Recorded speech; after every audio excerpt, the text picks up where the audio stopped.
ഇപ്പം നേരത്തെ പറഞ്ഞല്ലോ, ജോണി ചേട്ടൻ പറഞ്ഞല്ലോ, സിനിമ അതിൻ്റെ കറക്റ്റ് ടൈമിലാണ് ഇറങ്ങേണ്ടത്. ഇപ്പം നമ്മൾ 1.5 വർഷം വെയിറ്റ് ചെയ്തു. പക്ഷേ ഈ സിനിമയെ സംബന്ധിച്ച് ഈ കുട്ടികളൊക്കെ ഈ 7ാം ക്ലാസ് 6ാം ക്ലാസ് പിള്ളേരൊക്കെ ഇച്ചിരി വളർന്നു എന്നുള്ളത് മാത്രമേ ഉള്ളൂ നമ്മുടെ ഒരു സങ്കടം. ബാക്കിയെല്ലാം അടിപൊളി. ഈ സബ്ജക്ട് പെട്ടെന്ന് മാറ്റം വരും. കുട്ടികൾ പെട്ടെന്ന് വളരുകയാണല്ലോ. ജോണി ചേട്ടനൊക്കെ ഇപ്പൊ വളരുന്നേ ഇല്ലല്ലോ. അത് വേഷം കിട്ടാൻ നിർത്തി വെച്ചേക്ക,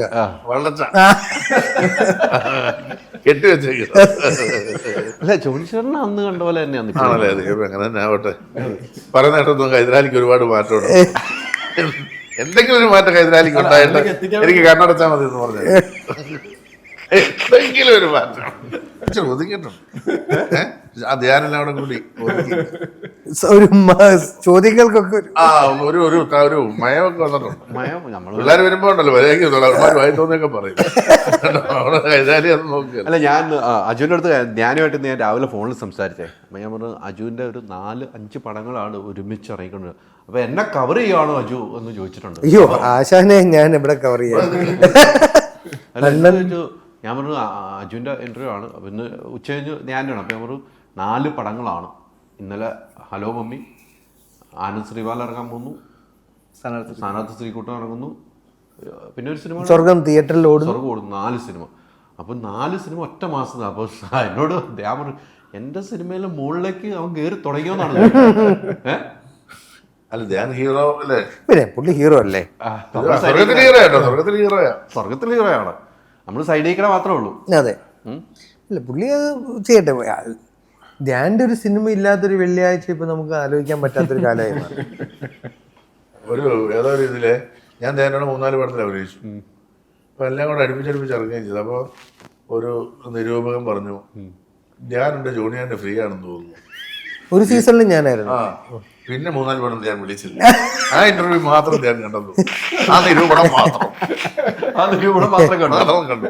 അപ്പൊ ഞാൻ പറഞ്ഞു, ഇപ്പൊ അയാൾ പറഞ്ഞു തുടങ്ങി, എന്താ ജോണിയാനെ കാണാത്തത്? ഓഫർ തീർന്നു. അയ്യോ മതി. അല്ല, ഒരിടയ്ക്ക് അജു ആയിരുന്നു. എന്താ പറയുക, പുള്ളിയുടെ ന്യായം അല്ലെങ്കിൽ പുള്ളി പറയുന്നത് കാണുമ്പോൾ നമുക്ക് കറക്റ്റാണ്. ഒരു ആഗ്രഹത്തോടെ വലിയ നടന്മാരെ സമീപിച്ച് അവരിൽ നിന്ന് കിട്ടിയിട്ട് എത്താൻ പറ്റാതെ ആഗ്രഹിച്ച് പുള്ളി അടുത്തെത്തുമ്പോൾ പുള്ളി സഹായിക്കുന്നു. നല്ലൊരു സേവനമല്ലേ? അല്ല, ഇതിനകത്തിപ്പോ അവര് പുള്ളി ചെയ്തില്ലെങ്കിൽ ഇത് വേറൊരാൾ ചെയ്യും. ഞാൻ പറയുന്നത് ഇതിനകത്ത് ഇത് പിന്നെ നല്ല സിനിമ മാത്രമേ ഞാൻ ചെയ്യുന്നുള്ളൂ എന്ന് പറഞ്ഞിട്ട് ഒരു വർഷത്തിൽ വേറെ പണിയൊന്നും എടുക്കാതെ ഒരു പടം മാത്രം ചെയ്യുന്ന ഏതെങ്കിലും ഹീറോയെ പറയാമോ? നല്ല സിനിമ ആയില്ലെങ്കിലോ? ഞാൻ ആരുമില്ല. എല്ലാരും ഡേറ്റ് ഒക്കെ വേറെ പടമൊന്നുമില്ല, എന്നാ പിന്നെ അവനെ വിളിക്കും എന്ന് പറയും. അപ്പോ ഇതൊന്നും ആരും വെല്ലുപ്പെടുക്കും. പിന്നെ ഞാനീ പറഞ്ഞ പോലെ ചിലപ്പം പലരും റിജക്ട് ചെയ്തിട്ട് അങ്ങോട്ട് ചെല്ലുന്ന സംഭവമായിരിക്കും. അപ്പം സ്വാഭാവികമായിട്ടും വിജയസാധ്യത കുറയും. ആരെയും പുള്ളി വിഷമിപ്പിച്ചു വിടില്ല. അതാണ് ഇതിന്റെ അതർ സൈഡ്. എന്തൊക്കെ പറഞ്ഞാലും ഒരു സിനിമ ആഗ്രഹിച്ച് ഒരു ടീം, ഇതേപോലെ ഒരു ടീം വരുമ്പോൾ അവർക്ക് ആ സിനിമ അവരുടെ RRR അല്ലെങ്കിൽ ബാഹുബലിയോ, ഓക്കെ, അതിലവർ കാണുന്ന താൻ അതിലെ പ്രഭാസാണ്. ഇനിയിപ്പോൾ ഇതിൻ്റെ ട്രോള് വരരുത്, ഞാൻ പ്രഭാസിനെ പോലത്തെ വേഷത്തിൽ. ഇത് കറക്റ്റാട്ടോ. ഞാൻ ആരെയും മുഷിപ്പിച്ചു വിടാറില്ലാത്തതുകൊണ്ട്. കറക്റ്റ്. ധ്യാനുള്ളത് കൊണ്ട് നല്ലതല്ലേ? ധ്യാനുള്ളപ്പോൾ നമുക്കും പടങ്ങൾ, ധ്യാന പടം ഉണ്ടപ്പോൾ നമുക്കും പടം ഉണ്ടാവും. ഇപ്പൊ തൈജൂര് പടം ഉള്ളപ്പോൾ നമുക്ക് പടം ഉണ്ടാവും. പടങ്ങൾ എല്ലാവർക്കും ഉണ്ടാകുമ്പോഴല്ലേ നമ്മളെയൊക്കെ കൂടുതൽ ആൾക്കാർ വിളിക്കുന്നത്. എവിടെയോ ആൻഡ്രൂ ചേട്ടൻ എവിടെയോ പറഞ്ഞെന്ന് പറഞ്ഞാണ്, എനിക്കറിയില്ല. പ്രൊഡ്യൂസർ അസോസിയേഷനിൽ മാസം കൃത്യമായിട്ട് ധ്യാന്റെ സിനിമകൾ രജിസ്റ്റർ ചെയ്യുന്നതുകൊണ്ട് ഒരു തുക വന്നുകൊണ്ടിരിപ്പുണ്ട്. തുക കിട്ടുന്നുണ്ടല്ലോ. എത്ര ഒരു സിസ്റ്റം ഫങ്ഷൻ ചെയ്യാൻ എത്രയോ വർഷമായിട്ട്, 2 വർഷമായി ഇപ്പം കൺസിസ്റ്റന്റ് ആയിട്ടല്ലേ? അതെ, ശരിയാണ്. അയാൾ എന്നെ ഇന്റർവ്യൂ പറയുന്നുണ്ട്, ഇങ്ങനെയുള്ള എൻ്റെ അടുത്ത് വീണ്ടും സിനിമ വരുന്നത് എന്തുകൊണ്ട്. പിന്നെ ഒരു ദിവസം പോലും ഞാൻ മടിയില്ലല്ലോ, കളയില്ല. നമ്മളിപ്പോൾ ഇത്രയും കണ്ടിന്യൂസ് ആയിട്ട് അഭിനയിച്ചു. വൈകുന്നേരം 4 മണിക്കൊക്കെ തീർത്തിട്ട് മറ്റേ പടത്തിന് 2 ഷോട്ട് ബാക്കി വേണമെങ്കിൽ അങ്ങോട്ട് പോകും.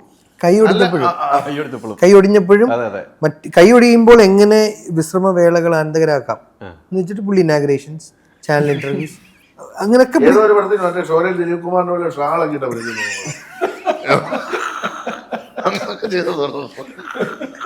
എന്റെ കൂടെ ഒരു പരസ്യം ചെയ്തു, ഫുൾ കൈ ഷർട്ട് ഇട്ടു.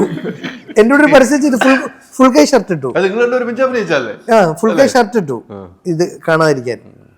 അതേ ഞാൻ പറഞ്ഞത് അത് അല്ല, ആഡിക്ക് നിങ്ങൾ രണ്ടും കോമ്പോ ആയിട്ട് ഒത്തിരി പരസ്യം ഇറങ്ങി. അല്ല ഞാൻ പറഞ്ഞത്, അപ്പൊ അത് ഒരാൾക്ക് വെറുതെ ചെയ്യാൻ പറ്റില്ല.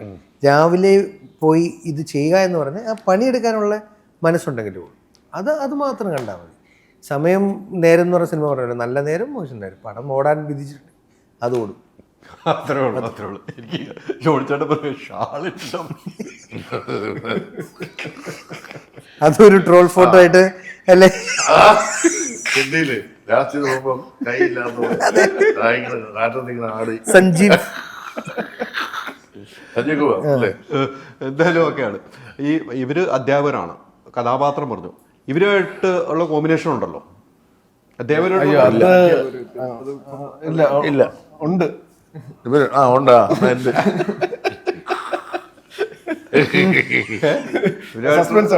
അത് അങ്ങനെ നിൽക്കട്ടെ. പക്ഷെ കുട്ടികൾ, നേരത്തെ പറഞ്ഞ കുട്ടികളുടെ ഒരു സബ്ജക്റ്റും കൂടിയാണല്ലോ.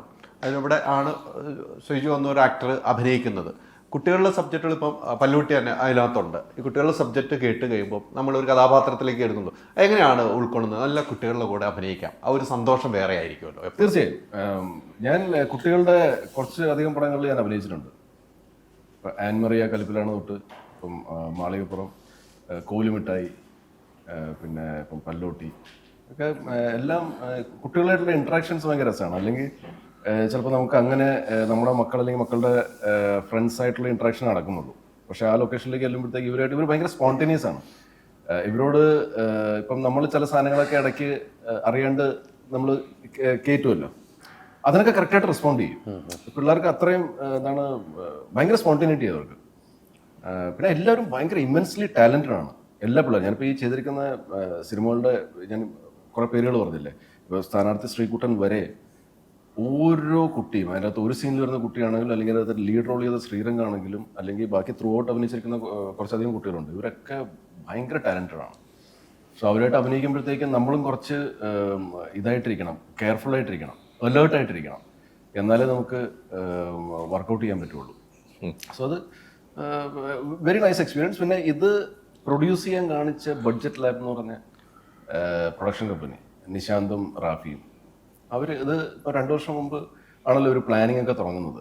അപ്പോൾ ആ സമയത്ത് ഇപ്പം ഒരു പല്ലൂട്ട് റിലീസ് ആയപ്പോഴത്തേക്കും ചിലപ്പം കുട്ടികളെ വെച്ചിട്ട് സെൻട്രൽ ക്യാരക്ടേഴ്സ് ആയിട്ട് ചില പടങ്ങൾ ചിലപ്പോൾ പ്ലാൻ ചെയ്തേക്കാം. പക്ഷെ അന്ന് ഇതൊന്നുമില്ല. എന്നിട്ടും അവരാ ഒരു ധൈര്യം കാണിച്ചു. അതിന് ഒരു ബിഗ് സല്യൂട്ട്. പിന്നെ ഗുഡ് ഫെലാസ് എന്ന് പറഞ്ഞ ഡിസ്ട്രിബ്യൂഷൻ കമ്പനിയാണ് അത് ഡിസ്ട്രിബ്യൂട്ട് ചെയ്യുന്നത്. അപ്പം അവർക്കൊരു ബിഗ് സല്യൂട്ട്. തീർച്ചയായിട്ടും. ജോണിച്ചേട്ടൻ ഇപ്പോൾ എല്ലാവരുമായിട്ട് അഭിനയിക്കുകയാണ് അല്ലേ?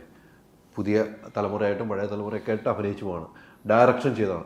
ഇനി ഒരു ഡയറക്ഷനിലേക്ക് വരുമ്പോൾ നമുക്ക് ഇത്രയും ബന്ധങ്ങളാണ് ആർട്ടിസ്റ്റുകൾക്കായിട്ട് അല്ലേ? ഇത്രയും ബന്ധങ്ങളാണ്.